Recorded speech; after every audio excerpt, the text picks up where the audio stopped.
Hello, I'm Kayla, and welcome to lesson number 11.4. Today, I want to show you how to use the sustain pedal to enhance your playing.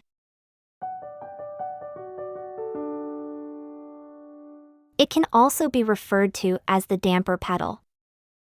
If you're not familiar with the sustain or damper pedal, then let me explain what it is and how to use it properly. The easy explanation is that it holds the notes being played until you take your foot off the pedal, or until the notes fade out naturally. If you are sitting in the middle of a full-size, acoustic piano, then you most likely have 3 pedals directly in front of your feet. The pedal all the way to the right is the sustain pedal. If you have a keyboard, you most likely have just one pedal, which is connected in the back of your instrument. When using the sustain pedal, the heel of your right foot should always be firmly planted on the floor. A common mistake made by beginners and students who are self-taught is to keep their heel raised off the floor. Most students will find this uncomfortable, but rarely fix the issue, especially if they've never had formal piano lessons. If you look at measure number 1, you'll see the pedal marking located directly below the measure. Depending on the publisher, it's possible to see at least 3 different types of pedal markings. However, regardless of the pedal marking used, you will push the pedal down here, and then hold the pedal down till here, which is when you will lift your foot off the pedal. But in most cases, there will be a pedal marking in the very next measure. So it's common to lift your foot up and then press the pedal right back down, without any pause.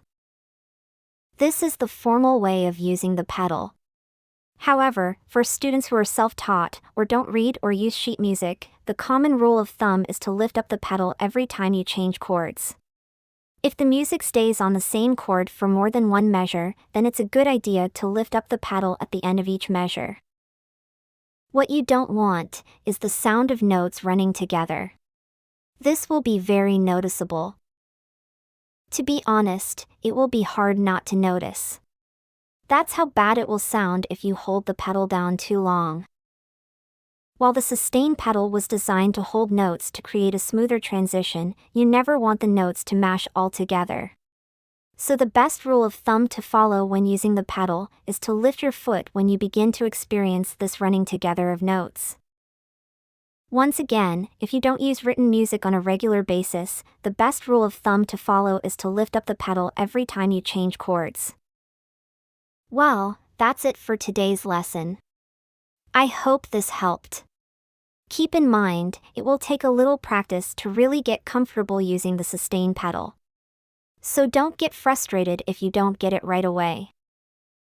Just keep practicing, and I promise, you'll eventually get so used to it, you won't even think about it. It will be that natural. Trust me, it's worth the effort. Once you really start using the pedal on a regular basis, it will enhance your playing dramatically. I'm Kayla, and thanks for watching. If you like this tutorial, please click the like button and subscribe for more great piano tutorials. Have a great day, and I'll see you in the next tutorial.